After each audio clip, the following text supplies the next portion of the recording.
Israel is set to send a delegation to Cairo for talks with Hamas on a new ceasefire proposal in the Gaza Strip.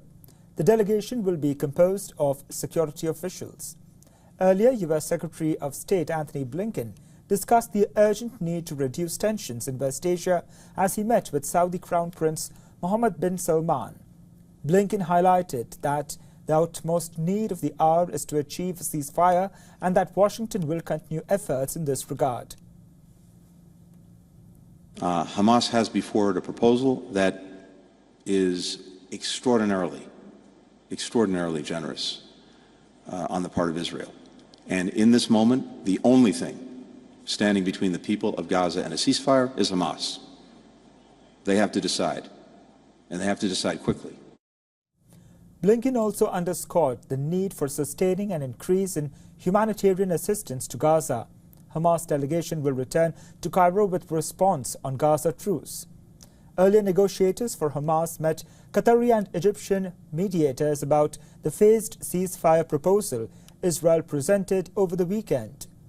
Israel's proposal involved the release of fewer than 40 of the roughly 130 hostages believed to be still held in Gaza. In exchange, Palestinians jailed in Israel would be freed. The second phase of the truce would consist of a period of sustained calm, which is Israel's compromised response to a Hamas demand for a permanent ceasefire.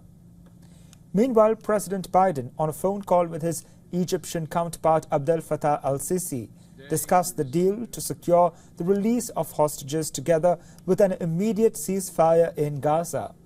Biden confirmed that the U.S., together with Egypt and Qatar, would work to ensure the full implementation of its terms. Amidst the negotiations, Israeli Prime Minister Benjamin Netanyahu is facing pressure on multiple fronts. Israel is voicing concerns that the International Criminal Court could be preparing to issue arrest warrants for government officials on charges related to the conduct of its war against Hamas. Prosecutors from the ICC interviewed staff from Gaza's two biggest hospitals about the possible crimes in the Gaza Strip. Netanyahu is also facing pressure from far-right allies to reject a new Gaza ceasefire, jeopardizing his government's stability. On the other hand, thousands of protesters rallied in Tel Aviv, demanding the release of around 130 hostages still held in Gaza. Protesters scuffled with Israeli police after blocking roads in Tel Aviv, while 5 protesters were arrested.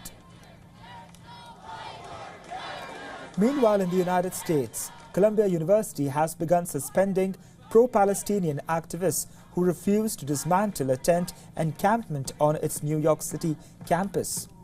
This came after the Ivy League school declared a stalemate in talks seeking to end the polarizing protest.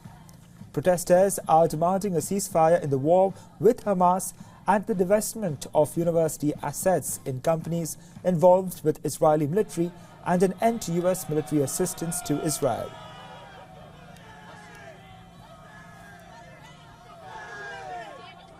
For all the latest news, download the WION app and subscribe to our YouTube channel.